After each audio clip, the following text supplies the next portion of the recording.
नमस्कार, बहुत स्वागत है आपका बंसल न्यूज़ में। मैं हूं आपके साथ शैलेश पांडे और आप देख रहे हैं आज का हमारा मुद्दा है दिमागी नक्सलवाद पर घमासान। जी हां, नक्सलवाद के खिलाफ लड़ाई में एक नया शब्द सियासत के केंद्र में और यह है दिमागी नक्सलवाद।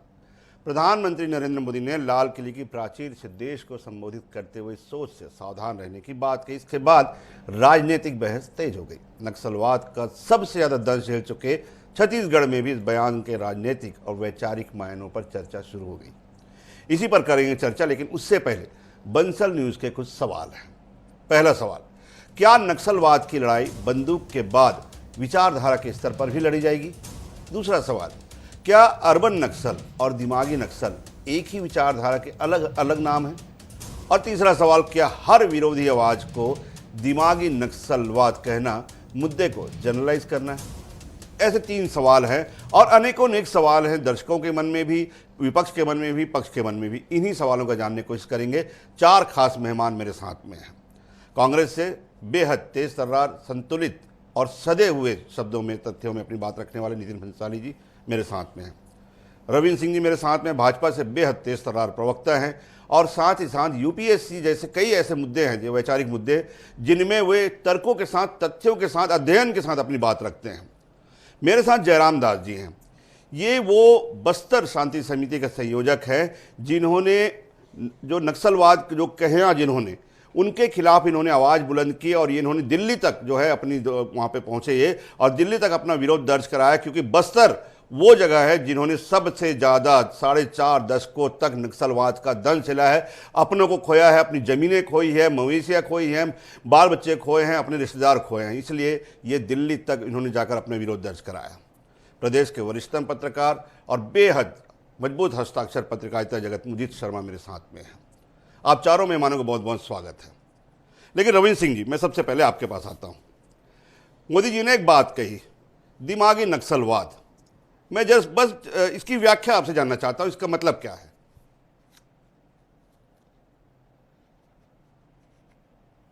सीधी सी बात है, रविंद्र जी। जो संवैधानिक तंत्र पर भरोसा नहीं करता, जो हिंसा, जी, जो जो व्यक्ति या जो संस्था संवैधानिक संस्थाओं पर भरोसा नहीं करता असंवैधानिक कृत्य का काम करता है, जो हिंसा को भी क्रांति का रूप मानता है, निर्दोष नागरिकों को मारे, जवानों को मारे और उसको बोले हम क्रांति कर रहे हैं, जो अराजक तत्व है, जो देश में एकता, अखंडता और सुरक्षा को खतरा उत्पन्न करे, वो दिमागी नक्सलवाद है। दिमागी नक्सली है, सीधी सी बात। एक नक्सली हमने भौतिक रूप से देखा जो बस्तर में और देश के अनेक राज्यों में रहे, जिन्होंने हिंसा किया, जिन्होंने जनताना सरकार के नाम पे निर्दोष नागरिकों को मारा, अपनी मर्जी का काम किया, जो बुलेट पे भरोसा करते थे, बैलेट पे नहीं। और दूसरा वो जो इनको उत्प्रेरित करता था, जैसे विचारधारा माओवाद चाइना से लिया गया एक विदेशी व्यक्ति का, उसी तरह के विचार के लोग इन्हें उत्प्रेरित करते हैं इस तरह का काम करना, संवैधानिक तंत्रों को तोड़ना, वो दिमागी नक्सल है। अब सबसे बड़ी बात है, इसी से जुड़ा हुआ दूसरा सवाल रविंद्र जी, मैंने जुड़ा हुआ दूसरा सवाल कि प्रदेश से ही नहीं, छत्तीसगढ़ जहां सबसे ज्यादा नक्सलवाद का असर था, पूरे देश में आपको बधाई देता हूं, मैं आपकी पार्टी को बधाई देता हूं, आपकी सरकार को बधाई देता हूं। छत्तीसगढ़ ही नहीं, पूरे देश में आपने नक्सलवाद समाप्त कर दिया। अब नक्सली है नहीं जो बंदूकों के दम पर, बैलेट के दम पर जो है, हिंसा के दम पर जो है वो इस तरह का उग्रवाद, आतंकवाद, नक्सलवाद फैलाते थे। अब ये दिमागी नक्सलवादी कौन है, किन की तरफ इशारा था? मोदी जी किसको कह रहे हैं? मैं तो कहा ना, ये सैनिक थे, ये जो फील्ड पे लड़ते थे, वो इनके सैनिक दिमागी नक्सली है। अब उस तरह के विचारधारा के लोग अभी भी जीवित है, जो चाहते हैं कि अभी सेना ताकतवर है, अभी सेना का दबाव बहुत है, अभी राजनीतिक तंत्र बहुत इच्छा शक्ति वाली, कि इनको तो शांति से बैठ गए हैं, लेकिन वो प्लानिंग कर रहे हैं, आज नहीं तो फिर बिल से बाहर निकलेंगे। वही लोग हैं जो इनको सामग्री प्रदान करते थे, विचार प्रदान करते थे, आइडियोलॉजी देते थे। अब दूसरी बात, ये लोग दिमागी नक्सली है। मुझे अफसोस है, कांग्रेस क्यों खुश होती है, ये अपने आप को गौरवान्वित क्यों महसूस करती कि हाँ मैं दिमागी नक्सली हूँ? देश का गृह मंत्री बोले, देश का पूर्व वित्त मंत्री बोले चिदम्बरम कि हाँ मैं गौरवान्वित महसूस करता हूँ कि मैं दिमागी नक्सली। अरे नक्सलवाद ही क्या कहते हैं, इस लोकतंत्र के लिए कोण था, नक्सलवाद ही इस देश के लिए पाप था। उस पाप की चीज में कांग्रेस भागीदार होती है, मुझे अफसोस होता है। और मैं समझना चाहता हूँ कांग्रेस खुश है कि नहीं है इस नक्सलवाद के समापन से? हमने 70 साल से नक्सलवाद का उदय तो बिल्कुल देखा, ठीक है। मैं लेकिन कांग्रेस की बात समापन मैं होते कांग्रेस देखा की तो बात पे भारतीय आऊंगा, जनता पार्टी की सरकार रविंद्र जी, मैं होने कांग्रेस की बात पे आऊंगा, तो बिल्कुल आऊंगा कांग्रेस की बात पे। इसीलिए लेकिन अभी तक स्पेसिफिक आपने ये नहीं बताया कि वो है कौन। क्या वो जो वहां पर वामपंथ जो माओवादी मार्क्सवादी जो जिन्होंने बात करते थे वो हैं नक्सली? क्या जो लेफ्टिस्ट हैं जो संसद में बैठे हुए हैं सांसद का बनकर वो है नक्सली? क्या वो वकील हैं जो वहां पे केस लड़ते थे वामपंथियों का, वो है? कौन है? ये स्पेसिफिक आपने किया नहीं है। मैंने किया ना, मैंने स्पष्ट कहा, जो संवैधानिक सिद्धांतों को नहीं मानता हो, जो संविधान को नहीं मानता हो, जो अराजकता फैलाता है, जो उग्रवाद फैलाता है, जो क्या कहते हैं देश की एकता अखंडता सुरक्षा पर खतरा बनता है, वो दिमागी नक्सली है। नक्सली मतलब जो क्या कहते हैं पूरे संवैधानिक तंत्र को विफल करने वाले लोग। ऐसे विचारधारा बहुत प्रकार के लोग हैं, तो अभी केवल अभी नक्सली देश ही में नहीं, ऐसे लोग हैं बहुत मौजूद? तरह के लोग, वो सारे दिमागी नक्सली हैं जो माइंड रखते हैं। बिल्कुल निश्चित रूप से बहुत लोग हैं चलिए अराजक ठीक है, फैलाने मैं वाले। मान गया, आज भी क्या मैं कहते हैं मान गया। आप बांग्लादेश से आपने क्या कहते विचारधारा हैं की बात की, मतलब लेकिन स्पेसिफिक उन लोगों के नाम नहीं बता रहे हैं आप जो कि, लेकिन एक सवाल जो है नितिन भंसाली जी, वो रविंद्र जी ने सही उठाया कि भाई जो हिंसा की बात करते हैं, जो तमाम लोगों जो उनके लिए सरकार के विरुद्ध हिंसा के रूप में उसके माध्यम से जो विरोध में आवाज़ उठाते हैं, विद्रोह की आवाज़ उठाते हैं, वो दिमागी नक्सली हैं या नक्सली हैं। एक जो छोटी सी, उचित जी मेरे साथ में बैठे हैं, हम इसको करेक्ट करेंगे। भाई नक्सलवाद का जो एक परिभाषा दी गई है, नक्सलवाद उस व्यक्ति या समूह को कहते हैं जो कम्युनिस्ट या माओवादी विचारधारा का समर्थन करता है। और विचारधारा क्या है इनकी? ये हिंसक क्रांति और वर्ग संघर्ष के जरिए सत्ता बदलने में विश्वास रखते हैं। इनका लक्ष्य क्या है? गरीब किसानों आदिवासियों का अधिकार करना, इस पर अक्सर हथियार बंद रास्ता अख्तियार करना। उद्देश्य क्या है? सशस्त्र संघर्ष के जरिए मौजूदा सत्ता और व्यवस्था को पलटना। ये तमाम चीज है। फिर चिदम्बरम जी क्या इस परिभाषा से अपने आप को, इस परिभाषा से जो है वो बिल्कुल समर्थक मानते हैं कि वो हिंसा के जरिए ये तमाम चीज़ें करना चाहते हैं, सशस्त्र जो हिंसा है उसको बढ़ावा देना चाहते हैं, उसका समर्थन करते हैं, जब उन्होंने कहा कि मैं भी नक्सली? देश के प्रधानमंत्री लाल किले से भाषण देते हैं, उनको देश में एकता, अखंडता, शांति, भाईचारा, अमन की बात करनी चाहिए। ये उन्होंने अपने भाषण में, अपने उद्बोधन में दिमागी संतुलन खोते हुए जो ये कहा कि देश में अभी भी दिमागी नक्सली जिंदा है, उनको खत्म करना तो भाई आपकी सरकार है। कौन है दिमागी नक्सली? पकड़ के अंदर कर दो।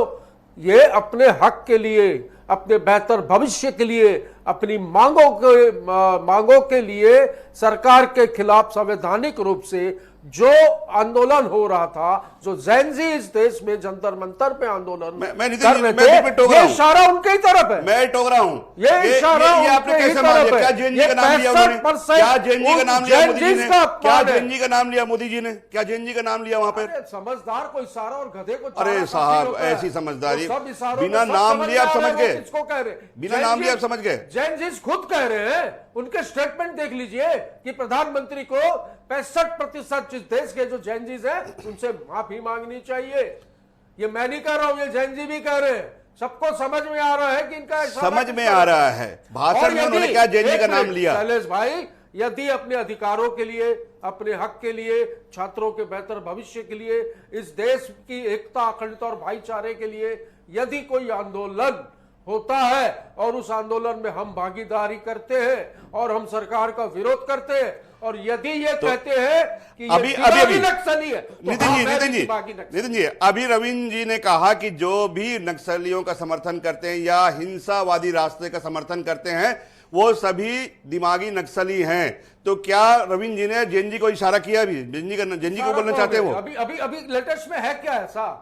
भाई इनके ऊपर गोलियां चलाई गई, पैलेट गन चलाई गई, AK-47, लाठीचार्ज सब तो किया। अभी लेटेस्ट में क्या समझ में नहीं आता है क्या? और यदि इनको लग रहा है कि कोई दिमागी नक्सली है तो इनकी सरकार क्या कर रही है? क्या कर रही है अरवन नक्सल के खिलाफ? इस तरीके के बयान ना देकर उसके खिलाफ ठोस सबूत जुटाए, उसी को इनसे बचना है और पकड़ेंगे उन लोग को। चिंता क्यों कर रहे हो आप?